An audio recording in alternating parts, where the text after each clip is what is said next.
بسم اللہ الرحمن الرحیم۔ السلام علیکم ورحمۃ اللہ وبرکاتہ۔ اللہم صلی علی محمد وآل محمد، رب اشرح لی صدری ویسر لی امری واحلل عقدۃ من لسانی یفقہوا قولی، آمین۔ خواتین و حضرات، آپ دیکھ رہے ہیں کتب آن لائن اور میں ہوں بلال کتب، اور ایسے موضوعات کے اوپر مجھے خاص طور پہ بڑی دلچسپی ہوتی ہے جس میں میرے اللہ کا اور میرے نبی کا خصوصی طور پہ ذکر ہو کہ قربت قلب جو ہے وہ ان کی طرف پلٹ پلٹ کس طرح جائے، جس طرح ایک بچہ اپنی ماں کی گود سے نکل کے اس کے گلے کی طرف پلٹتا ہے۔ ایک صحابی تھے، انہوں نے رسول پاک صلی اللہ علیہ وسلم سے یہ وصیت کی کہ میں جب مر جاؤں تو میرا جو وہ گوڈاؤن ہے اس کا بہت بڑا ایک ذخیرہ تھا کھجوروں کا، یہ اللہ کی راہ میں آپ نے بانٹ دینا ہے۔ جب اس کا انتقال ہوا، میرے نبی پاک صلی اللہ علیہ وسلم وہاں پہ گئے، تمام صحاب سے کہا کہ کھجوریں ساری جو ہیں وہ بانٹ دی جائیں۔ وہ بانٹ دی گئیں، آپ دیکھتے رہے، سپروائز کرتے رہے۔ جب آپ وہاں پہ گئے اس ذخیرے پہ تو آپ نے ایک ایسی کھجور دیکھی جو زمین پہ ایک کونے میں پڑی تھی، جو کہ تقریباً خراب تھی، وہ بہت اچھی یا کھانے کے قابل نہیں تھی۔ اللہ کے نبی نے اپنے انگوٹھے اور شہادت کی انگلی میں اس کو پکڑ کے کہا کہ اگر یہ اپنی زندگی میں دے کر جاتا، خیرات کر کے جاتا، تو جتنا اجر اور ثواب اس کو یہ تمام کھجوروں کا بعد میں ہوا، اس سے کہیں زیادہ اجر اور ثواب اس کو اپنی زندگی میں ہوتا۔ کمال بات ہے، جو حقائق اور جو حقیقتیں اور جو حکمتیں میرے نبی پاک صلی اللہ علیہ وسلم نے کہیں ہوں، وہ کچھ حد تک تو ہمیں قبول ہوتی ہیں، یہ میں طنزاً کہہ رہا ہوں آپ کو، لیکن جب ہمیں مال خرچ کرنے کی، وقت خرچ کرنے کی نبی کے راستے میں ضرورت پیش آئے تو ہمارے دل جو ہے نا وہ بچوں کے کھلونوں کی طرح کچھ تھوڑے سے ناراض ہو جاتے ہیں۔ مثال کے طور پہ ابھی پچھلے دنوں بہت سے دوستوں کی ایک بحث جو تھی وہ واٹس ایپ پہ چل رہی تھی، اور بہت سے لوگ اس پہ کمنٹ کر رہے تھے جو کہ انتہائی نامعقول کمنٹ تھے۔ یہ کمنٹ میں شیئر کروں گا اپنے آج کے مہمان سے، اور وہ دوست جو کہ ہمیں دیکھ رہے ہوں، میں درخواست کروں گا ان سے کہ ان لمحات کو جہاں پہ آپ کو لگے کہ آپ پہ اب اللہ اور اللہ کے رسول کی رحمت نازل ہو رہی ہے، اس وقت آنکھیں بند کر کے صرف اللہ سے دعا کریں۔ جناب امیر عبدالقدیر اعوان صاحب، السلام علیکم ورحمۃ اللہ، خیریت سے ہیں آپ سے؟ وعلیکم السلام حضور، عام طور پہ لوگ، یہ کچھ لوگ، میں سب کی تو نہیں کہہ سکتا، وہ کہتے ہیں کہ یہ جو تصوف ہوتا ہے یہ تصور شرکیہ تصور ہے، تو اس کو شرک کہنا کہاں تک صحیح یا غلط ہے؟ پہلے تو یہ فرما دیجئے کہ تصوف کو آپ سمجھتے کیسے ہیں، کیا چیز ہے یہ؟ گزارش یہ ہے جی کہ نبی کریم صلی اللہ علیہ وسلم کے ارشادات پر خلوص سے عمل پیرا ہونا، نبی پاک کے اتباع میں اقتباع اخلاص کا میں نصیب ہونا، آئے ہائے ہائے، دل سے ان کے اوپر اقتباع کرنا۔ لیکن بات یہ ہے کہ جب واہ، آپ، یہ تصوف ہے؟ یہ حاصل ہے، سارا تصوف ہے ہی سارا یہ۔ ہائے ہائے اب ہائے، بات، اچھا، اب ان لوگوں کے لیے بھی دعا کرنے جو کہ اس کو غلط کہتے ہیں۔ بات یہ ہے جی کہ بجائے کسی کے تضادات میں پڑھنے کے، ان کے لیے ہدایت کی دعا کرنی چاہیے۔ میں یہ سمجھتا ہوں کہ ہمیں چاہیے کہ ہم اپنی کیا تصحیح، بات ہے، کمزوری، جو کمی بیشی اپنے میں، اس کا تدارک کرتے ہوئے اس وقت کو صرف کریں کیا بات جو ہے، دین کی سربلندی کے لیے، کیا بات ہے، بجائے کسی اس بحث میں پڑھنے کے کیا بات ہے۔ وہ موضوع یا وہ حصے اختیار کیے جائیں جو تعمیری۔ اچھا، میں اگر اس بات کو یوں سمجھوں کہ جو تصوف ہے یہ بنیادی طور پہ اتباع نبی پاک صلی اللہ علیہ وسلم ہے، یہ ٹھیک ہوگا؟ یہ ٹھیک ہے، یہی ٹھیک ہے ہی یہی۔ کیا بات ہے، آپ نے وہ صحابی یاد دلا دی جن کا ایک پاؤں مسجد سے باہر تھا اور ایک اندر تھا، آپ نے آواز سنی بیٹھ جاؤ، وہ وہیں بیٹھ گئے، بات ختم، یہی اتباع، یہی تصوف ہے۔ یہی بات۔ اس کا مطلب یہ ہوا کہ اس کے اندر شخصیت پسندی یا شخصیت کا کوئی رول نہیں ہے، شخصیت صرف نبی پاک ہے۔ بات یہ ہے جی، میں آپ کو تصوف سے لے کر شخصیت تک بھی بات کرتا ہوں۔ دین اسلام میں داخل ہونے کے لیے شہادت پڑھی جاتی ہے، کلمہ پڑھا جاتا ہے، اس کے کلمہ بغیر ہو نہیں طیبہ سکتا۔ پڑھی جاتی ہے۔ اسے کیا کہتے ہیں؟ اسے کہتے ہیں اقرار باللسان، کہ یہ آپ نے اقرار کرنا ہے، بات مکمل نہیں ہوتی۔ پھر کہتے ہیں تصدیق بالقلب، اب دل بھی کرے اس کی تصدیق، آپ کا دل اس بات کو مانے جو اقرار کر رہے ہیں، کہ آپ دل سے یہ کہہ رہے ہیں تو آپ مسلمان ہیں۔ ٹھیک، اقرار زبان سے کرنا، پھر دل سے یہ کرنا، کیا ہے؟ تعلیمات محمد صلی الرسول۔ اللہ علیہ وسلم، ٹھیک۔ تصدیق بالقلب کیا ہے؟ کیفیات محمد الرسول اللہ۔ کیا بات ہے، کیا بات ہے، جملہ پھر سے کہیے گا، پھر کہیے گا۔ علوم ظاہر، واہ، تعلیمات محمد الرسول اللہ، کیفیات باطنی، کیفیات محمد الرسول اللہ صلی اللہ علیہ وسلم۔ کیا بات ہے، کیا بات ہے۔ اس کا مطلب یہ جتنا بھی یہ انسٹیٹیوشن کہہ سکتا ہوں میں اس کو، یا کیا کہوں میں اس کو، یہ جتنا بھی تصوف کا ایک پیراڈائم ہے، یہ رسول کے اقتباء کے ذریعے اللہ کے نبی کی محبت اور اللہ کی طرف جانے کا سفر ہے، یہ کہنا ٹھیک ہوگا؟ بات یہ ہے جی کہ فرائض نبوت میں یتلو علیہم آیاتہ ویزکیہم ویعلمہم الکتاب والحکمہ، فرائض نبوت بیان کے یتلو علیہم آیاتہ، آپ ایمان سے لے کر یہ جو حصے ہیں ایمانیات کے یہ اس میں، ویزکیہم عبادات تک پہنچ کر ویزکیہم تزکیہ نفس اخلاص، واہ، ان اللہ اس کے راستے سے اخلاص تک جا رہے ہیں، جی اخلاص تک جا رہے ہیں، جی۔ ٹھیک تزکیہ نفس کیا ہے؟ ٹھیک، تزکیہ نفس ہے کہ جو معنی وہ نہاں خانہ دل تک وہی بات، وَيُعَلِّمُهُمُ الْكِتَابَ وَالْحِکْمَہ، پھر بات آ جاتی ہے عملی زندگی کے معاملات کی۔ اچھا، اس میں جنگل میں نہیں جانا؟ عرض کرتا ہوں نہیں، سارا نقطہ عرض کرتا ہوں، یہ 3 حصوں میں جانا۔ پھر اسے آپ احادیث میں دیکھیں، حدیث جبرائیل اس حوالے سے بیان کی جاتی ہے کہ أَن تَعْبُدَ اللَّهَ كَأَنَّكَ تَرَاهُ فَإِن لَّمْ تَكُن تَرَاهُ فَإِنَّهُ يَرَاكَ، اپنے اللہ کی عبادت ایسے کرو جیسے تم اللہ کو دیکھ کر کر رہے ہو۔ اگر اس درجے کا ایمان نہیں ہے، درجہ احسان نہیں ہے، تو پھر اتنا تو ہو نا کہ میرا اللہ مجھے دیکھ۔ اس کا مطلب پہلا درجہ ہو سکتا ہے تزکیہ قرآن کریم، حدیث مبارکہ احسان، عرف عام تصوف۔ اب تصوف میں جب بحث کریں گے تو کیا ہے، صوف موٹا کپڑا جو کھردرا کپڑا ہے اسے بھی کہتے ہیں، ٹھیک، اور صفائے قلب سے بھی تصوف ہے۔ ٹھیک، تو ان تینوں حصوں میں جو بھی بات آ رہی ہے وہ قرآن و سنت کی آ رہی ہے، اس کے باہر نہیں۔ پھر دنیا میں جب آپ تقسیم کرتے ہیں شعبہ جات کی اور دینی پہلو کو خصوصاً تقسیم کرتے ہیں تو درس و تدریس، دعوت و تبلیغ، ٹھیک ہے، قرآن کریم کے حوالے سے مفسرین کرام، حدیث مبارکہ کے حوالے سے جو بات سامنے آئے گی وہ شرح ہوگی۔ آپ فقہی حصوں کی تقسیم کر سکتے ہیں، تصوف واحد شعبہ ہے جو ہر شعبے کی جان ہے۔ آپ پھر سے کہیے گا، آپ فقہی شعبوں کی تقسیم کر سکتے ہیں، فقہ الگ الگ ہو سکتی نہیں، ہے؟ آپ اس کی تقسیم کر رہے ہیں نا کہ کہیں تحریر ہو رہی ہے، کہیں تقریر ہو رہی ہے، کہیں تبلیغ ہو رہی ہے، کہیں بچوں کو ہم پڑھا رہے ہیں، کہیں بڑوں کے لیے اس سے ہیں، لیکن ایک چیز کامن ہے، 3 حصوں میں اسلام مخاطب کرتا ہے کسی بھی زندگی کو، عقائد، عبادات اور معاملات۔ عقائد میں بنیاد آپ کی کیا ہے کہ جب آپ کہتے ہیں لا الہ الا اللہ محمد رسول اللہ، تو یہ اس کے ساتھ اخلاص چاہیے کہ نہیں چاہیے؟ بے شک چاہیے، دل سے یہ بات ماننی چاہیے کہ نہیں؟ بے شک ماننی ہے۔ تو وہ جو دل کی کیفیت ہے یا ایمان اٹ سیلف ہے، وہ کوئی ایسی چیز ہے کہ کسی نے کندھے پر اٹھا کر رکھی ہوئی ہے؟ ایک حال ہے نا جی، حال کہاں ہے؟ نہاں خانہ دل۔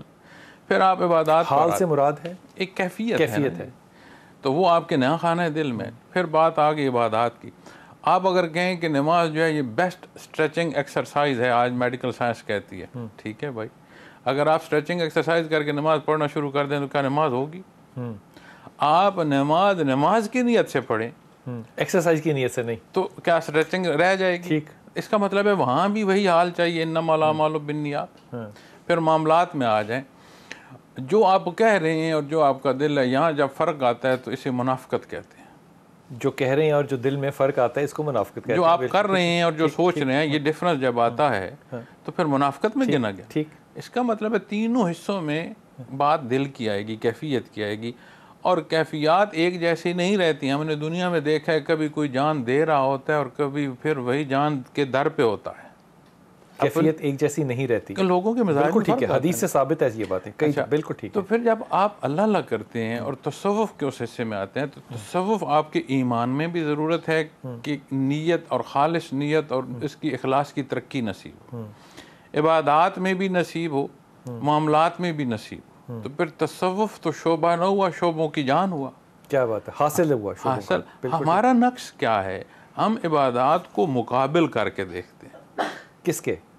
اب فرض کرو ظاہری حصوں میں ہے تو وہ کہیں گے یہ جی کیفی شعبوں کی کیوں بات کر رہے ہیں؟ ٹھیک، جب ہم بات کرتے ہیں درس و تدریس کی تو دعوت و تبلیغ پر کتنا اعتراض آتا ہے؟ ٹھیک، دعوت و تبلیغ کی بات کریں تو تربیت جو باطنی ہے اس پر کتنا اعتراض آتا بالکل ہے؟ ٹھیک ہے، یہ اعتراض کا سبب کیا ہے؟ سبب یہ ہے کہ ہم مقابل دیکھتے ہیں کہ یہ یا یہ، بات یہ یا تو کوئی شاید دین ہے یا تو کوئی بے دینی ہے. دین ہے تو چھوڑنا نہیں چاہیے, بے دینی ہے تو اختیار نہیں کرنی چاہیے. بالکل ٹھیک بات ہو گئی.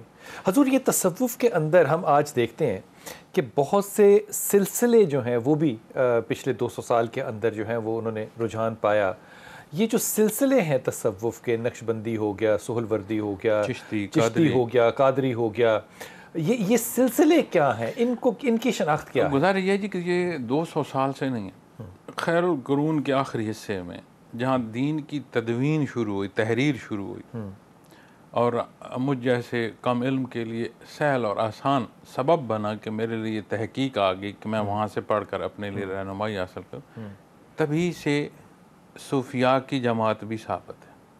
جس طرح 4 بڑے فقی ائمہ کی بات آتی ہے, اسی طرح 4 بڑے سلاسل کی بھی بات آتی ہے.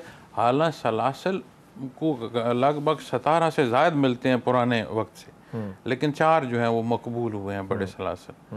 تو ایک متصل ایسا ہے. اور پھر جب سلسلے کی بات کرتے ہیں تو یہ متصل کو ایک سے دوسرا کتب تو ہمارے پاس تحریراً آ رہی ہیں نا جی. جب کیفیات کی بات آئے گی تو اسے کہتے ہیں صدری علوم, یہ سینہ بسینہ چل کے آ رہی ہیں, متصل حصے آ رہے ہیں. ایک تھوڑی سی بات سمجھائیے کہ جیسے کہ جو ہمارے ائمہ کرام ہیں, امام شافعی ہیں, امام حنبل ہیں, ان کے اندر نظریاتی اختلاف پتہ نہیں ہے کہ نہیں ہے, لیکن ایک اختلاف یہ ضرور ہوگا کہ ایک شخص ایک بات کہے گا, دوسرے کو رد نہیں کرے گا, لیکن اپنی بات کو بہتر اور افضل بتائے گا نسبت رسول کے ساتھ صلی اللہ علیہ وسلم کے ساتھ. جب سلسلے تصوف میں چلتے ہیں تو یہ اپنے آپ نے نام الگ کیوں رکھتے ہیں؟ بات یہ ہے جی کہ منسوب ہو گئے نا جی کسی حوالے سے. اب سلسلہ نقشبندیہ اویسیہ جو ہے, اس میں حضرت اویس کرنی رحمۃ اللہ تعالیٰ علیہ مشائخ میں سے نہیں ہیں جی, لیکن طریقہ اویسی ایسے ہے کہ آپ نے نبی کریم صلی اللہ علیہ وسلم کا زمانہ پایا, حضور حاضری نصیب نہیں ہوئی, لیکن نوری ایمان اور جو کیفیت اور جو درجہ نصیب ہوا وہ دور رہ کر حاصل ہو گیا. تو یہ نسبت اور حالات اور واقعات اویسیہ کہتے ہیں حضرت اویس کرنی سے کہ آپ انداز زمانے میں کوشش کی لیکن نہیں ملاقات کر سکے, لیکن آپ کو نصیب ہوئی, لیکن وہ نصیب ہوا. واہ, وہ کیفیت اور حال آپ کو نصیب ہوا. یہ طریقہ اویسی کہلایا. ٹھیک. تو اس طرح منسوب ہو جاتا ہے. حضرت شیخ عبد القادر جیلانی پیران پیر رحمۃ اللہ تعالیٰ علیہ کی نسبت سے آ جائے گا. تو یہ وہ نسبتیں اس انداز سے آتی ہیں, یعنی کہ ان کے عبادت کرنے کا انداز کہہ سکتے ہیں.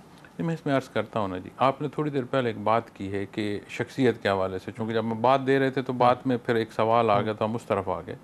تو یہاں بھی مقصود شخصیات نہیں ہیں, ان شخصیات کا وہ انداز جو انہوں نے دین اسلام کے اختیار کرنے میں اور جو کیفیات اور حال اور اذکار اختیار کیے ہیں, اس نسبت اور اس تعلق سے اس کو اختیار کرتے ہوئے ہم چلتے ہیں. اور اس کو اختیار کر کے انہوں نے حاصل کیا کیا؟ قرب الہی. قرب الہی. حدیث جبرائیل کیا ہے؟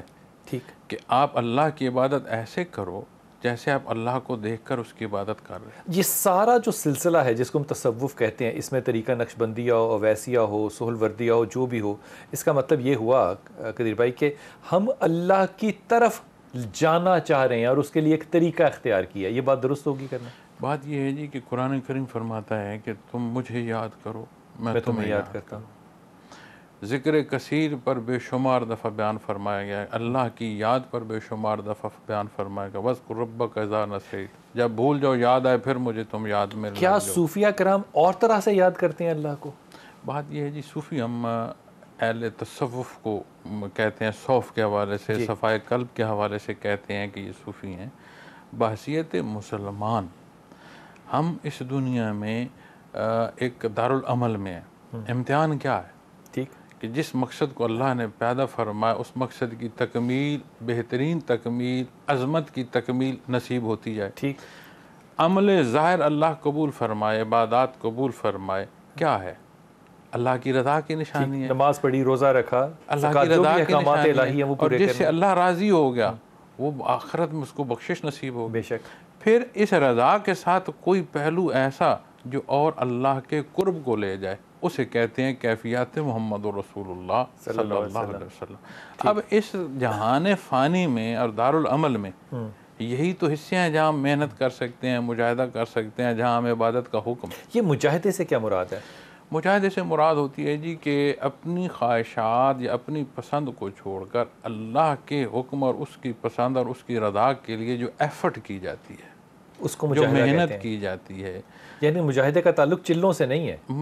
دیکھیں نا چلے میں بھی اگر کوئی عبادت کر رہا ہے اور شرعی حدود کے اندر ہے تو مجاہدہ ہے. مجاہدے کی دو صورتیں ہوتی ہیں. ایک مجاہدہ اختیاری ہوتا ہے اور ایک اضطراری ہوتا ہے. وہ اس پہ اختیار نہیں ہے. ہاں اختیاری کیا ہے کہ میں نوافل جو ہیں فرض ادا کی, سنت ادا کی, اب میں اللہ کی خوشنودی اور اس کے کرم اور احسان اور اس کی محبت میں نفل پڑھ رہا ہوں. ٹھیک ہے, نفل پڑھ رہا ہوں, ٹھیک ہو گیا. اور میں اب ایک تعداد نفل پڑھ رہا ہوں, میں ذکر لسانی کر رہا ہوں, میں ذکر خفی کر رہا ہوں, اس پر وقت لگا رہا ہوں. یہ کیا اختیاری حصہ ہے کہ میں عبادت کر رہا ہوں فرائض کے بعد. ٹھیک. اضطراری کیا ہے کہ کوئی بیماری آ گئی, جی, اس بیماری کے دو پہلو ہیں. میری غلطیاں اور گناہ بھی معاف ہوں گے. دوسرا پہلو کیا کہ مجھے اور اللہ کریم کی رضا نصیب ہوگی. کہ ایک کانٹا بندے مومن کو چبھے اس کا بھی ثواب اس کا شمار نہیں ہے جتنی اس کی کمزوریاں اللہ معاف فرماتا ہے. اس پہ اختیار نہیں ہے. یا اس پر اختیار ہے. تو مجاہدہ اختیاری جو ہے وہ ہے جو ہم اللہ کے قرب کے لیے اختیار کرتے ہیں. اور مجاہدہ جو ہے یہ مختلف پہلوؤں پر آ جاتا ہے کہ اگر اللہ کے قرب میں جا رہا ہے تو کئی منازل ایسی ہوتی ہیں جس کے لیے کوئی تکلیف میں سے گزرنا ضروری ہوتا ہے. جیسے اب شہید کے لیے گردن کٹانا ضروری ہے, اس کے بغیر شہید نہیں ہے. شہید نہیں ہے. اس کے درجہ شہادت کا جو اعلیٰ مقام ہے, ٹھیک ہے, تو وہ تو اس میں جائے گا, گردن کٹے گی. اور وہ بھی اللہ کے لیے, اللہ نہیں, شو آف کے لیے نہیں, جائز حصوں میں بات کر رہا ہوں. میں فساد کی بات نہیں کر رہا. ٹھیک, میں اسلام کی بات کر رہا ہوں. ٹھیک ہے حضرت, میں ابھی وقفے سے واپس آتا ہوں اور یہ جاننا چاہوں گا کہ جب ہم ان سلسلوں کو دیکھتے ہیں تو ان میں ہر شخص جو ہے وہ اس کا ایک انداز ہے خاص عبادت کرنے کا. کچھ لوگ جو ہیں وہ با آواز بلند کرتے ہیں, کچھ لوگ جو ہیں وہ خاموشی سے کرتے ہیں. اذکار کی اقسام ہیں. اقسام ہے. یہ اقسام کیا ہیں؟ ان سے یہ مثال دے رہا ہوں, مثال کے طور پہ اگر یہ دعائی ہے تو اس میں سے زیادہ ایفیکٹو دعائی کون سی ہوگی, یا یہ ساری برابر کی ہیں؟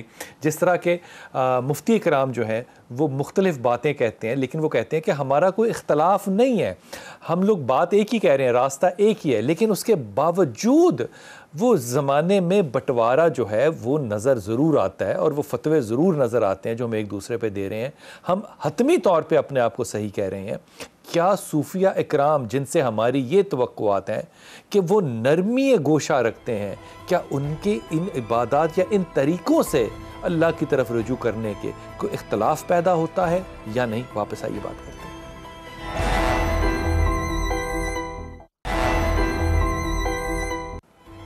بسم اللہ الرحمن الرحیم. بہت سی باتوں کو آپ اپنی دانش سے, اپنے فہم سے ہی سمجھ سکتے ہیں. ظاہر ہے اس کے علاوہ آپ کے پاس اور کوئی چوائس ہوتی نہیں ہے. آپ جتنا علم رکھتے ہیں حتمی طور پہ آپ کی عقل بھی اتنا ہی فیصلہ کر پائے گی. مثال کے طور پہ یہ ہدیتاً عرض کر رہا ہوں, حضرت عبداللہ ابن عباس جو ہیں ان سے یہ راوی کرتے ہیں, اور وہ جب یہ راوی کرتے ہیں تو انہوں نے کہا کہ میں رسول پاک کے پیچھے تھا.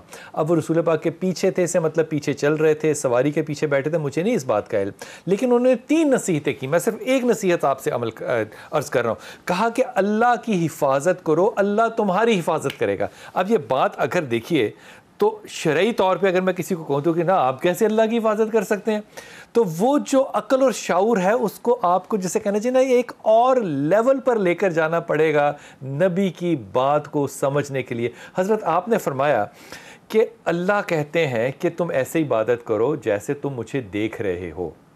کیا یہ ممکن ہے؟ ایک کیفیت ہے اور ایک حال ہے. ایک کیفیت ہے اور ایک حال ہے. حضرت موسیٰ علیہ السلام نے یہ دعا کی, دیدار باری کی, تو تجلیات ذاتی کا کوئی ذرہ دوسرے پہاڑ پر پڑا, وہ وہاں نہیں برداشت کر سکے. صحیح بات ہے, اور وہ پہاڑ آج موجود ہے. اس لیے کہ دنیا میں یہ ممکن نہیں ہے. ٹھیک. لیکن جب نبی کریم صلی اللہ علیہ وسلم نے ارشاد فرمایا تو اس کی شرح میں جو بحث آتی ہے وہ یہ آتی ہے کہ اس درجے کا ایمان ہو, اتنا راسخ اور اتنا مضبوط ہو وہ سجدہ کہ سبحانہ ربی الاعلیٰ کہتے ہوئے وہ سر بسجود جو ہے وہ یہ سمجھ رہا ہو کہ میں اللہ کو دیکھ کر سجدہ کر رہا ہوں. کیا بات ہے. اگر اس درجے کا نہ ہو تو اتنا تو ہو نا کہ میرا اللہ مجھے دیکھ رہا ہے. ٹھیک. تو پھر جب بات آتی ہے نا جی اذکار کی اور اقسام کی, تو یہاں ایک بات سمجھنے کی ضرورت ہے. اذکار کا مطلب ہے ذکر. جی ذکر, اور پھر ان ذکر کی جمع ہے اذکار. جی ٹھیک ہے, ان کا پھر طریقہ کار ہے کرنے کا. جیسے فقی ائمہ ہیں, اسی طرح سلاسل تصوف میں جب بحث آتی ہے تو فقی ائمہ میں بحث غلط اور صحیح کی نہیں ہے. ٹھیک. بہتر اور بہت بہتر کی ہے. بہتر اور بہترین کی بات ہوتی ہے. اسے فروعی اختلاف کہتے ہیں. ٹھیک ہے. اسی طرح سلاسل تصوف اور طریقہ جو ذکر آتا ہے یا فرق آتا ہے, اس میں یہی ہوتا ہے کہ اس سے زیادہ بہتر اور جلد نتائج نصیب ہوں.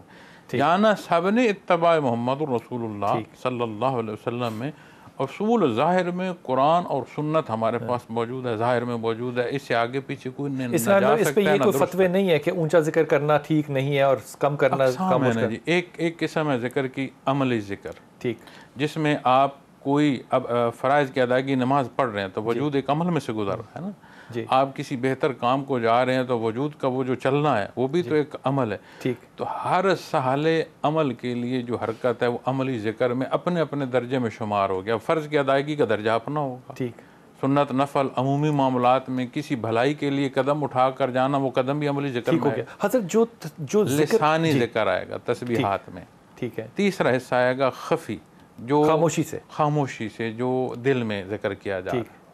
حضرت جو شخص، میں لفظ پتہ نہیں یہ استعمال کیسے کروں، میڈیٹیشن کی حالت میں چلا جائے ذکر کرتے ہوئے، اس کا قلب جسے میں کہنا چاہوں گا جاری ہو جائے ذکر سے، تو وہ کہتا ہے کہ مجھے کچھ چیزیں نظر آ رہی تھی، میں نے خیال میں یا خواب میں جاگتے ہوئے بھی خواب میں سفر کیا، مشاہدہ کیا، یہ لفظ، یہ کیا چیز ہوتی ہے، یہ مشاہدہ کیا چیز ہوتی ہے؟ لیکن بات یہ ہے جی کہ ایک تو جہان ہے، نظام ہے جو سبب کا یہاں ہمارے سامنے ہے۔ ایک حضرت خضر علیہ السلام کے واقعے میں آپ کو ملتا ہے کہ ایک نظام وہ بھی ہے جو تکوینی امور کے تحت چل رہا ہے، جو ہمارے سامنے نہیں۔ اللہ کے فرشتے ہیں، لوگ اگر غلطی کرتے ہیں تو وہاں پر بھی کوئی اس کے اثرات آتے ہوں گے، کوئی جہالت اور کوئی اندھیرا اٹھتا ہوگا، اگر نیکی ہو رہی ہے، اچھائی ہو رہی ہے تو وہاں پر بھی کوئی ظہور ہوتا ہوگا انوارات الہی کا۔ تو آپ صالح اور ہود کی قومیں جو ہیں وہ اسی وجہ سے مشہور ہیں۔ تو جب آپ ذکر کرتے کرتے آپ کی توجہ مرکوز ہو جاتی ہے تو کئی دفعہ اس طرح کے حالات منکشف ہو جاتے ہیں۔ اگر آپ کی توجہ جو ہے وہ فوکس ہو جائے، مرکوز ہو جائیں، آپ دنیا کے خیالوں سے آزاد ہو جائیں۔ نبی کریم صلی اللہ علیہ وسلم کی خدمت میں ایک صحابی نے عرض کی کہ یا رسول اللہ، جب ہم آپ کے پاس ہوتے ہیں تو ہمارے ایمان کی کیفیت اور جب ہم آپ سے دور ہو جاتے ہیں تو ہماری کیفیت اور ہو بخاری شریف، کیا بات ہے۔ تو آپ صلی اللہ علیہ وسلم نے فرمایا اگر وہی کیفیت تمہاری طاری رہے تو فرشتے تم سے مصافحہ کریں۔ بالکل بالکل، تم اس دنیا سے تم اس طرح ہو جو الگ اور منکشف حالات ہو جائیں۔ کیا بات، بالکل بالکل۔ تو جب آپ اس طرح کی کیفیت کی بات کرتے ہیں تو یہ ایسا ہے، لیکن اس کیفیت میں نظر آ رہا ہوتا ہے جس کو اللہ دکھا دے، کوئی یہ پابندی نہیں ہے کہ وہ سب کہے کو کہ میں لیکن آ سکتا ہے، ہاں، ممکنات میں سے۔ اور وہ ممکنات جو ہیں وہ انسان کو کیا دکھا سکتی ہیں؟ مجھ سے ایک دفعہ ایک دوست نے سوال کیا، اس نے کہا جی کہ میں نے آپ سے کشف القبور سیکھنا ہے۔ اچھا، مجھے سمجھ نہیں آئی۔ میں نے کہا کشف القبور تم نے کیوں سیکھا؟ مراد اس سے یہ تھا کہ جو صاحب قبر ہے میں اس سے ہم کلام ہو سکوں۔ جی بالکل۔ میں نے اس سے عرض کی، میں نے کہا آپ اس کو کمال سمجھ رہے ہیں، یہ کمال نہیں ہے۔ کمال قرآن و سنت پر عمل پیرا ہونا میں ہے۔ بڑی صحیح بات کی۔ قبر آپ جو کہہ رہے ہیں کشف القبور اس کو کمال سمجھ رہے ہیں، یہ کمال نہیں ہے۔ کمال کیفیات محمد رسول اللہ صلی اللہ علیہ وسلم سے منسلک ہو کر قرب الہی کا نصیب ہونا ہے۔ کیا بات ہے۔ اس راہ کو جاؤ جس کا پیمانہ قرآن و سنت میں تمہارے سامنے ہے۔ کیا بات ہے۔ تم مشاہدات کی طرف جا رہے ہو، تم کہاں سمجھ پاؤ گے کہ کب شیطان نے بیچ میں تمہارے سامنے ایسی بات ڈال دی۔ اچھا، ویسے ممکن ہوتا ہے؟ کیوں نہیں، قبر والے سے بات ہو سکتی ہے؟ ممکن ہوتا ہے جی، اور اس میں جانا نہیں چاہیے، وہ ایک الگ بات ہے، لیکن ممکن ہوتا ہے۔ اب کیوں نہیں ہوتا؟ اس سے بات ہو سکتی ہے، کیوں نہیں ہوتا؟ تو کس طرح کی باتیں لوگ کرتے ہیں پھر؟ بات یہ جی کہ صاحب برزخ جو ہے اس کا دنیا سے وہ تعلق نہیں ہے جو ہمارا ہے، تو اس سے بات کیوں کرتے ہیں؟ اس سے بات کی ضرورت نہیں ہے، ہمارے پاس قرآن و سنت موجود ہے۔ ایک کیوریسٹی اور اپنا کمال میں ہم جب لگتے ہیں تو ہم اس شعبے کی طرف جاتے ہیں۔ ٹھیک، لیکن یہ کچھ چلا کاٹنا پڑتا ہے اس کے لیے؟ نہیں جی، آپ عبادات کریں، آپ کی جو وہ کیفیت اور حال ہے ایسا کہ جس میں آپ فوکس ہو جاتے ہیں تو یہ چیزیں۔ اچھا، اس پہ ایک جو زیادہ پڑھے لکھے لوگ ہوتے ہیں میری طرح کے، وہ اس کے اوپر نا ایک بڑا اعتراض کرتے ہیں۔ وہ کہتے ہیں کہ جناب یہ جو آپ کہہ رہے ہیں کہ یہ ذکر کر رہے ہیں اور اب یہ اپنے مشاہدے میں فلاں جگہ چلے گئے، تو یہ مشاہدہ جو ہے یہ ہلوسینیشن ہے، یہ ہے کچھ نہیں، ویسے ہی ان کا ایک ہلوسینیشن ہے۔ ہلوسینیشن کو مشاہدے سے الگ کیسے کریں گے؟ ہر دینی عمل جو ہے وہ آپ کو سکون اور سکھ دے گا، ہر بے دینی آپ کے اندر ایک اضطرار کی کیفیت پیدا کرے گی۔ کیا بات ہے، آپ کو کیا کوئی تھرمامیٹر مشاہدہ- دیا آپ نے، واہ جی واہ۔ آپ کو کوئی مشاہدہ جو حق کا ہوگا وہ سکینہ اور سکھ دے گا، آپ کو کوئی متشکل حصہ جو شیطان دکھائے گا اور برائی ہوگی اس کے اثرات کے خوف ہوگا، آپ خوف میں اور ایک چاشنی میں فرق محسوس نہیں کریں گے، بالکل، اور یہ کیفیت ہے جو کہ آپ محسوس کریں گے۔ آپ میٹھے اور مرچ میں محسوس نہیں کریں گے۔ ٹھیک ہے حضرت، اس ساری کیفیت میں کیا آپ اس دنیا سے باہر نکل کے عالم برزخ سے آگے سفر کر سکتے ہیں؟ یہ دیکھیں بات یہ ہے کہ یہاں میں جہاں مشاہدے کی بات کر رہا ہوں جہان فانی ہے، جہاں ہم ہیں یہاں کے انداز اور ہے، جی، برزخ جہان بدل جاتا ہے، وہاں کا کلام وہاں کی بات اور ہو جاتی ہے۔ ذہنی سفر ہو سکتا ہے، میں ہوں تو اس دنیا میں لیکن وہاں چلا بات یہ جاؤں۔ ہے جی کہ یہ حصے قلب سے ابتدا ہوتے ہیں اور روح کی طاقت ہوتی ہے، روحانی طاقت ہوتی ہے، وجودی طاقت یہ نہیں ہوتی۔ یہ جس کو مثال کے طور پہ انگلش میں کہتے ہیں ایسٹر ٹریول، کہ میں نے اپنی روح کو فلاں جگہ جو ہے وہ بھیج دیا، اسی طرح یہ ممکن ہے؟ بات یہ ہے جی کہ یہ وہ راہ ہے جو ہمارا کنسرن نہیں ہے، لیکن ممکن ہے۔ جب آپ منازل سلوک طے کرتے ہیں تو آپ کی روح منازل پر جا رہی ہے کہ نہیں جا رہی ہے، تو جب جا رہی ہے تو پھر سفر تو ہو گیا، صحیح بات ہے۔ تو آپ اس سفر کو جو قرب الہی کا ہے اس کو جہان فانی یا برزخ کی طرف لے ضرورت کیا ہے؟ ٹھیک بات، اگر رسائی نصیب ہو برزخ کی تو پھر روضہ اطہر پر بندہ جائے، پھر کیوریسٹی میں کیوں جائے؟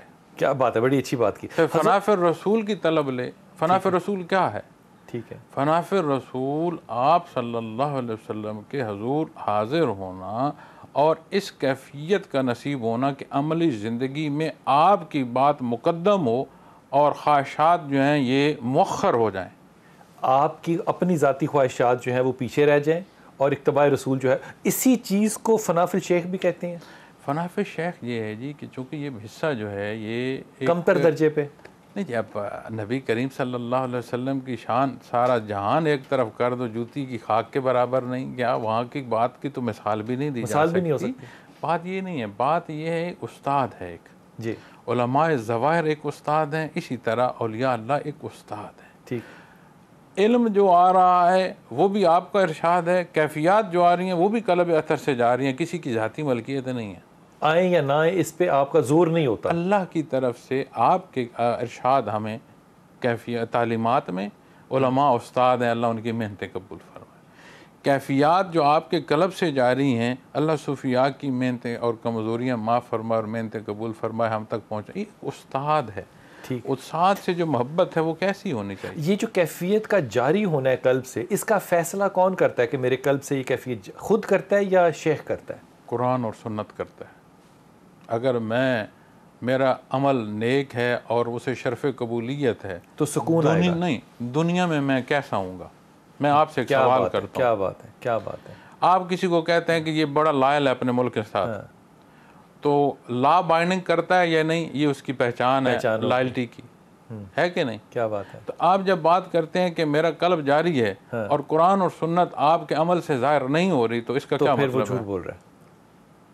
پیمانہ یہی ہے۔ پیرامیٹر قرآن اور سنت، یہ ایسا واضح اور ایسا مستحکم تو حصہ ہے یہ جو جو موجود مرشد کئی ہوتے ہیں ایسے، میں مرشد کا لفظ ایسے ہی پتہ نہیں استعمال کر گیا، بہت سے لوگ ایسے ہوتے ہیں وہ کہتے ہیں یہ نا میں آپ کی نمازیں جو ہیں وہ خانہ کعبہ میں ادا کر رہے ہیں، آپ نماز نہ پڑھیں، تو وہ بات تو پھر صحت مند نہ ہوئی نا۔ تو لوگ اللہ معاف کرے نبوت کا دعویٰ نہیں کرتے؟ یہ بھی وقت ہوتے کتنے ملعون ہیں جو نبوت کا دعویٰ کرتے ہیں، تو اگر اس حد کو یہ گرتے گرتے حضرت انسان جا رہا ہے تو یہ تو بڑی تھوڑی سی بات ہے کسی نے کہی ہے، تو یہ کوئی بات نہیں۔ اچھا، جو اس کا مطلب یہ ہوا کہ کوئی کسی کے عمال کے لیے کام نہیں کر سکتا، عمل آپ نے خود ہی کرنا ہے۔ نبی کریم صلی اللہ علیہ وسلم کی خدمت میں جو حاضر ہوئے، آپ نے سبحان ربی العظیم عرض کی، اللہ کے حضور اور سب کو تعلیم دی، آپ نے سبحان ربی الاعلیٰ اللہ کے حضور خود ادا کی اور سب کو سجدے کی ترغیب دی، پیچھے کون بچتا ہے؟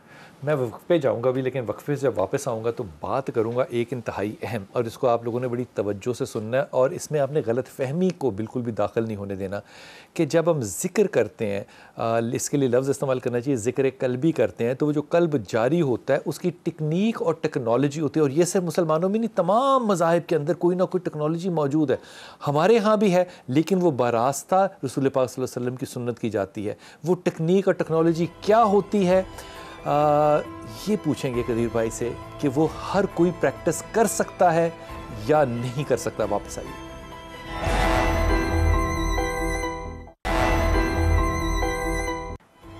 بسم اللہ الرحمن الرحیم. میں جو 3 نصیحتیں آپ کو بتا رہا تھا کہ حضرت ابن عباس جو ہیں انہوں نے فرمائی، دوسری نصیحت جو انہوں نے رسول پاک صلی اللہ علیہ وسلم نے ان کو دی وہ یہ تھی کہ اللہ کو یاد رکھو تو اپنے سامنے موجود پاؤ گے. اللہ کو یاد کرو تمہیں یاد کرے گا. یہ بات سمجھ میں آ جاتی ہے.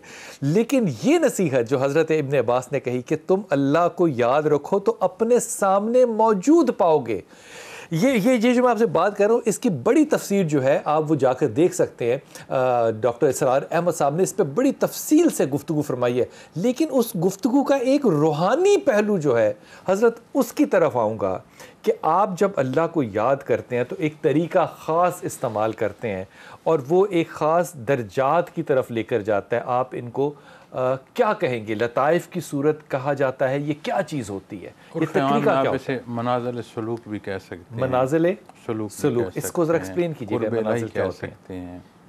اللہ کریم کا قرب ہے، درجات ہیں اس قرب کے. اب پہلا جو مراقبہ کرایا جاتا ہے ذکر خفی میں اور سلسلہ نقشبندی اویسیہ میں خاموشی کے ساتھ ذکر کے بعد جو مراقبہ کرایا جاتا ہے، مراقب کا مطلب یہ ہوتا ہے کہ کوئی صالح عمل اختیار کیا، اب عطا کے انتظار میں بیٹھا ہے. آئے ہائے ہائے ہائے، کوئی صالح کوئی اچھا عمل کیا اور اب عطا کے اللہ کیا بات کی ہے قدیر بھائی، کی بات ہے. کیا خوبصورت بات کی. اب عطا کی صورت میں بیٹھے، اب وہ عطا ہوگی تو پھر کیا کیفیت ہوگی؟ اب بات یہ ہے پہلا جو مراقبہ سلسلہ عالیہ میں کرایا جاتا ہے اسے کہتے ہیں احدیت. احدیت ایک مقام ہے، اس کی تسبیح ہے وحدہ لا شریک لک یا اللہ. اب وحدانیت باری تعالیٰ بنیاد ہے ہماری ایمان کی، توحید بنیاد ہے بے شک. اب جب اس کیفیت اور حال میں آپ جاتے ہیں تو یہ جو جگہ جگہ ہم ماتھے ٹیک رہے ہیں، نا خدا ہم نے بنا رکھے ہیں، ان سے جان چھوٹتی ہے اور اللہ کی حضوری ایسی نصیب ہوتی ہے کہ بندہ محسوس کرتا ہے کہ جو میں سوچ رہا ہوں، چونکہ اس کی ذات علیم ہے. اب آپ یا ناظرین میری باڈی لینگویج سے کچھ دیکھ رہے ہوں گے، میرے الفاظ سے کچھ جانچ رہے ہوں گے، میرا نیا خانہ دل جانتے ہیں؟ جانے میں اپنی اس میں شان میں لگا ہوا ہوں کہ آپ کہیں کہ بڑا بزرگ ہے.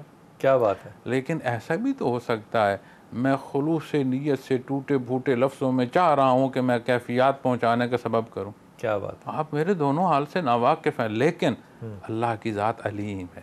جب یہ رجوع نصیب ہوتا ہے تو پھر بندے کی کیفیت اتنی خالص ہوتی ہے تو عمل تو کجا، وہ جو اندر خواہش نیت کی صورت میں پنپ رہی ہوتی ہے وہ اس میں بھی لگ جاتا ہے. اس کی کمی بیشی دور ہو، یہاں بدینہ. حضور یہ طریقہ کیا ہوتا ہے، کیا کرتے ہیں؟ سلاسل میں مختلف طریقہ ذکر ہیں. جو ہمارے ہاں رائج ہے اسے ذکر خفی کہتے ہیں. خفی، خاموشی سے، خاموشی کے ساتھ. اور خاموش قبلہ رخ بیٹھا جاتا ہے. کچھ تسبیحات ہیں، ہاں بہتر ہوتا ہے. جتنا آپ اس کو بہترین انداز سے کریں گے اتنا بہترین نتیجہ آئے گا. کیا بات ہے، کیا بات ہے. تو خیال کیا جاتا ہے کہ جب سانس اندر آئے تو لفظ اللہ کلام سے نہیں، ذہن سے، خیال سے سانس کے ساتھ آئے اور دل میں اترتا جائے. ٹھیک، یہ تصور کرنا ہے. انہیل دا ساؤنڈ اللہ. آپ اس سے آگے چلے جاتے ہیں جی. شروع تو آپ کرتے ہیں کہ سانس لی، لفظ اللہ سوچا، لیکن آہستہ آہستہ محسوس ہوتا ہے کہ میری ہر سانس صدا دے رہی ہے اللہ. تھوڑا سا بھی بندہ کرتا ہے چند سانسوں میں یہ کیفیت نصیب ہونا. ٹھیک. جب سانس باہر نکالنے تو لفظ ہو باہر آئے، ہو باہر آئے گا. ہاں، جب سانس اندر آئے تو لفظ اللہ دل کی گہرائیوں میں جائے، اور جب سانس باہر آئے گا تو لفظ ہو باہر سے دل پر آ کر چوٹ کرے، ضرب کرے دل پر. سوچ میں، خیال میں آپ خیال میں شروع کرتے ہیں، لیکن یہ خیال آپ کا حال ہو جاتا ہے. آپ کو محسوس ہوتا ہے ایسا ہوتا ہو. جب آپ اللہ کو خیال آپ کا حال ہو جاتا ہے، یعنی کہ خیال جو ہے وہ آپ کو فزیکلی نظر آنے لگ جاتا ہے یا محسوس ہونے لگ جاتا ہے. دیکھیں اس کا احساس، آپ کی کیفیت، آپ کا حال بدل جاتا ہے، آپ کی سوچ بدل جاتی ہے. اپنے آپ ایک میں عرض کرتا ہوں جی، میں کیمرے کے روبرو ہوں، آپ کے روبرو ہوں، اور میں اس احساس کے ساتھ بیٹھا ہوں کہ آپ جو سوال کر رہے ہیں اس کا جواب ناظرین بھی سن رہے ہیں اور ہماری باہم گفتگو بھی جا رہی جی. کیمرہ بھی نہ ہو، آپ بھی نہ ہو، میرے یہاں بیٹھنے کی کیفیت کیا ہوگی؟ بالکل بدل جائے گی. بدل جائے، بالکل. میں ریلیکس بیٹھوں گا، خاموش بیٹھوں گا، نہ سوال ہو رہا ہے نہ کسی کو میں جواب دے رہا ہوں، انداز بدل جائے گا. اب جب ایمان کی یہ کیفیت نصیب ہوتی ہے کہ میں اپنے اللہ کے روبرو ہوں اور اتنا روبرو ہوں کہ وہ نیا خانہ دل تک جانتا ہے، تو پھر غفلت جاتی رہتی ہے، پھر غفلت جاتی ہے، پھر غفلت نہیں رہتی، اللہ کی یاد بنا بندہ غافل ہو جاتا ہے. جو جا رہا ہے وہ اللہ ہے، ہر سانس وہی سانس جو باہر نکل رہا ہے وہ لفظ ہو، وہ ہو ہے. اس کے لیے خاص قبلہ رخ بیٹھ کے توجہ کرنی ہے یا چلتے پھرتے ہو؟ مناسب ہے اور بہتر ہے اور درست جو اعلیٰ ہے وہ یہ ہے کہ باقاعدہ بیٹھا جائے، اور سب سے اعلیٰ وقت تہجد کا ہے، تہجد کا، ہاں، دوسرا اعلیٰ وقت مغرب کے بعد ہے، تیسرا آپ کسی وقت بھی کر سکتے ہیں.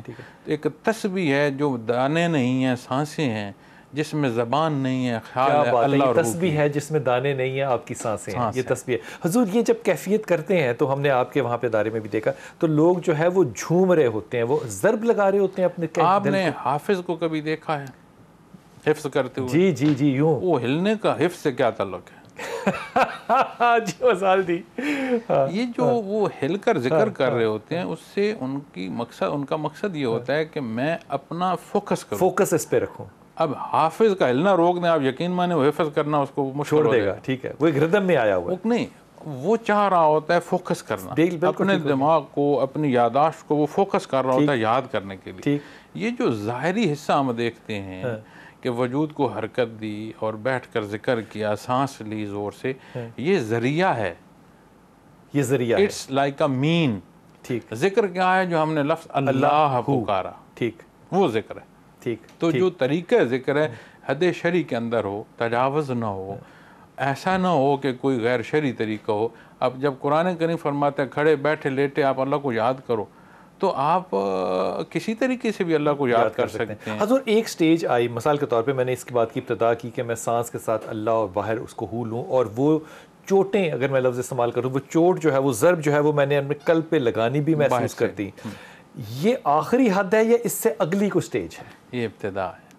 ہائے ہائے ہائے ہائے، یہ ابتدا ہے. یہ ابتدا. اگلی سٹیج آپ نے تھوڑی دیر پہلے بات کی تھی مشاہدات. ہاں، مشاہدات کھلونے ہیں. مشاہدات، مشاہدہ کرنا کھلونا ہے کہ ایک سپورٹ ملی کہ صحیح رستے پر جا رہے ہو. مشاہدہ ہو گیا، یقین آ اصل گیا. تو وہ حصہ ہے جو عمل، جیسے نبی اللہ کہتے تھے یقین تو ہے لیکن کر کے دکھا دے. جو عمل میں، کیا بات، جو عمل سے نادا. اصل ثواب وہ ہے جو عمل کی صورت میں نصیب ہو. ان الصلاۃ تنہی عن الفحشاء والمنکر. قلب کے ذکر سے میں شروع کر رہا ہوں، مشاہدات سے میں گزر رہا ہوں، اور آخری جو میں حد پہ جا رہا ہوں وہ اپنے ان عملوں پر ہے جو قرآن اور حدیث کے تابع ہیں. قرآن و سنت پیرامیٹر ہے. یہ اصول یاد رکھے گا. اگر کوئی فضا میں اڑے، کوئی پانی پر پیدل چلے، اس کی زندگی میں قرآن و سنت نہیں ہے، وہ جو مرضی ہو جائے، ولایت نام کی چیز اس کے پاس نہیں ہے. کیا خوبصورت بات کر مسائل آپ نے حل کر دی. اچھا، یہ پریکٹس کرنے سے انسان کو بہتری لگتی ہے یا؟ نبی کریم صلی اللہ علیہ وسلم کی خدمت میں جو حاضر ہوئے، ایک نگاہ نصیب ہوئی، وہ درجہ صحابیت نصیب ہوئی. کلمہ تو آج بھی وہی ہے. صحیح. فرائض، عبادات، معاملات آج بھی وہی ہیں. فرق کیا؟ وہ کیفیت جو قلب اثر محمد رسول اللہ صلی اللہ علیہ وسلم سے جاری پیدا ہوئی، روبرو نصیب ہوئی. درجہ ایمان اتنا بلند کر دیا کہ درجہ صحابیت نصیب ہوا. اور حدیث شریف میں ہے کہ اللہ کریم آدھی مٹھ جو اگر کوئی صحابی رسول اللہ کی راہ میں ایک مٹھ یا آدھی مٹھ خرچ کر دے جو، اور کوئی غیر صحابی، نہیں فرمایا تابعی یا تبع تابعین یا خیر القرون کے بعد، غیر صحابی، اس کا مطلب سارا جہان آ گیا دوسری طرف، وہ پہاڑ جتنا سونا خرچ کر دے ان اللہ برابر نہیں ہو سکتا. اب وجہ یہاں کیا ہے؟ قیمت نہیں ہے، کیونکہ مالک کائنات کا تو اللہ ہے. وہ جو نیت اور خلوص ہے اس ایک آدھ مٹھ کے پیچھے اللہ کے حضور دینے اور اس کی راہ پر خرچ کرنے کی، غیر صحابی کی وہ ہو نہیں سکتی. کیا بات ہے.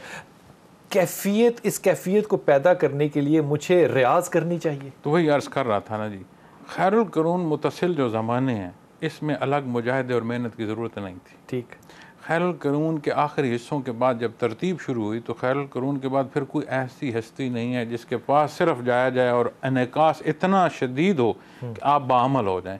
پھر اسی لیے صوفیاء محنت اور مجاہدہ کراتے ہیں کہ آپ اللہ اللہ کریں، جتنی اللہ اللہ کریں گے وہ پھر جیسے بچہ انگلی پکڑ کر چلتا ہے نا جی، ایسے شیخ اپنے سالک کو انگلی پکڑ کر چلاتا ہے، کہیں شیطان مداخلت نہ کر دے. کیا بات ہے. کہیں یہ اپنے نفس کے پیچھے نہ، یہ مرشد ہے، اس کو لے کر چلتا ہے. اصول قرآن اور سنت، یہ بڑی واضح بات ہے. کیا بات. حضرت آخری سوال بالکل لمحے میرے پاس چند ہے. کیا مرشد کی ایک نگاہ مرید کو بدل سکتی ہے؟ میرے اللہ کا نظام ہے، وہ جسے عطا فرما دے. حال بدلتے دیکھے ہیں میں نے. کیا خوبصورت بات آپ نے کی. حال بدلتے میں نے دیکھے، دیکھے اس گناہگار نے دیکھے ہیں لوگوں کے حال بدلتے. کیا بات ہے قدیر بھائی، بہت شکریہ. یہ جو ساری گفتگو ہے نا، یہ وہ گفتگو ہے جو کہ ہمارے نوجوانوں کے دلوں میں سوال بنتے ہیں، اٹھتے ہیں، اور علم نہ ہونے کی وجہ سے وہ کچھ ایسے جملے کر جاتے ہیں جو کہ مناسب نہیں ہوتے. جی فرمائیے. سوال جاننے کے لیے اور اعتراض کے لیے بڑا فاصلہ ہے. اعتراضی سوالات کرتے رہو گے، کوئی جواب بھی دیتے رہیں گے، حاصل کچھ نہیں کر پاؤ گے. کیا بات ہے. سیکھنے کے لیے خالص نیت لے کر آؤ گے، سوال ختم ہو جائیں گے. کیا بات ہے. سوال رہیں گے نہیں، سوال ہوں گے رہیں گے نہیں، ہوں گے. سادہ سی. بہت شکریہ، بہت شکریہ. اور وہ جو تیسری نصیحت میرے رسول پاک صلی اللہ علیہ وسلم نے حضرت ابن عباس کو کی، وہ تھی کہ مانگو صرف اللہ سے. یقین کیجئے کہ ابتدائیے میں مجھے اس بات کا شعور بھی نہیں تھا کہ قدیر بھائی جو ہے وہ یہ کہیں گے کہ جو اس کا عروج ہے وہ اللہ اور رسول پاک صلی اللہ علیہ وسلم کی اقتباء ہے. یہی تصوف ہے اول اور یہی تصوف ہے آخر. کمال بات ہے. لطف لیجئے اور دعا میں یاد رکھیے.